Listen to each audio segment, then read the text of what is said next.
Vai tu esi laimīgs? Jā. Kāpēc? Kas dara tev laimīgu? Man ir tā dzīve, ir bezgalīgi interesanti. Dzīve ir notikums, un es esmu laimīgs par to, kas man notiek. Un pateicīgs Dievam, kad viņš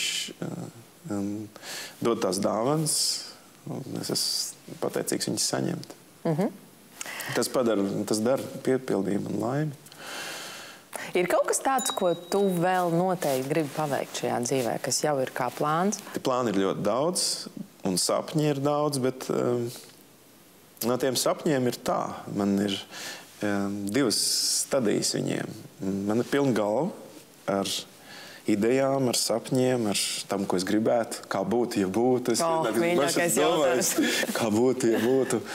Un es konstatēju paradoxālu lietu, ka tādā brīdī, kad es sapnim noticu, viņš piepildās. Jā, tas ir baigi jauki, tas dod lielu prieku dzīvē.